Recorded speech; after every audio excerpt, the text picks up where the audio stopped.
track. كلمة track كلنا بنغلط فيها وبنقول عليها track. لا غلط، ده common mistake مهم جدا. كلمة track تتنطق فيها CH بسيطة أوي في الأول. track track track مش track. track track تاني track track. طبعا كلمة track دي كلنا عارفينها معناها خدعة أو يخدع، يبقى الاسم الخدعة track معناها يخدع كفيرب.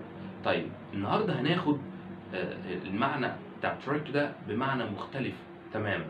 هنقول المعنى السهل وكمان المعنى الصعب. خليكم معانا.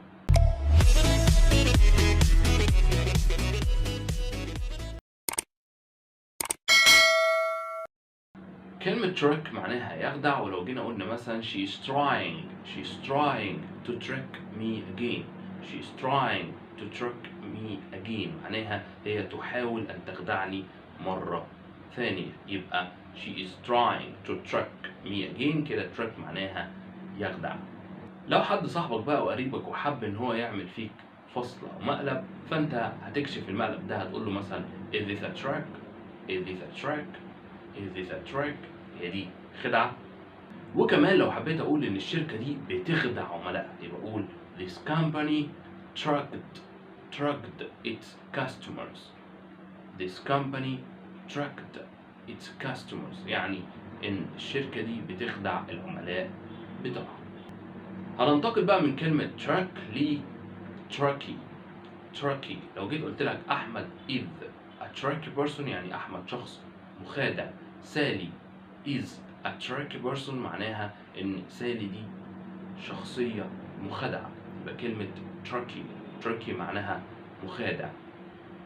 خد بالك بقى لو حبيت أقول إن الامتحان ده فيه أسئلة متحورة، فيه أسئلة بتخدع الطالب، يبقى أقول this exam has a tricky questions.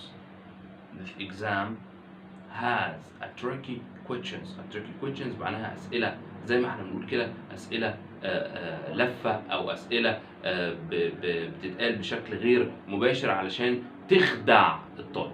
مصطلح مهم جدا لكلمة trick وهي trick of the trade. trick of the trade معناها سر المهنة، أو بمعنى صح سر الصنعة. trick of the trade trick of the trade trick of the trade. لو جيت قلت مثلا لحد I will teach you أنا هعلمك the trick of the trade. the trick of the trade معناها هعلمك سر الصنعة أو سر المهنة. the trick of the trade the trick of the trade. مصطلح كمان لكلمة trick مهم جدا اللي هي every trick in the book. every trick in the book معناها بكل الوسائل الممكنة، يعني هو عمل كل حاجة علشان يوصل للبنت دي. هنقولها ازاي؟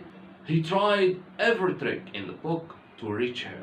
He tried every trick in the book to reach her معناها ان هو حاول بكل الطرق والوسائل الممكنة علشان يوصل ليه. تعالوا نراجع كده باختصار احنا قلنا ايه في الحلقة. يلا بينا. اول حاجة قلناها ان كلمة trick النطق بتاعها فيه CH بسيط أوي في الأول. trick مش trick. دي أول حاجة قلناها.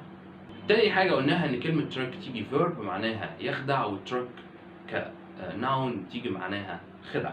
قلنا كمان كلمة tricky معناها مخادع، سواء مع شخص مثلا أقول مثلا tricky person شخصية مخادعة، و tricky questions مثلا سؤال مخادع أو سؤال جاي بطريقة مثلا مش مباشرة. كمان قلنا مصطلحين مهمين جدا اللي هو the trick of the trade معناها سر المهنة أو سر الصنعة. the trick of the trade. وكمان قلنا المصطلح الثاني اللي هو every trick in the book معناها بكل الوسائل والطرق الممكنة. أتمنى إن أنتم تكونوا استفدتوا من الحلقة. ما تنسوش اللايك وسبسكرايب وفولو والشير. أشوفكم على خير في حلقة جديدة. كان معكم محمد جمال، والسلام عليكم ورحمة الله وبركاته.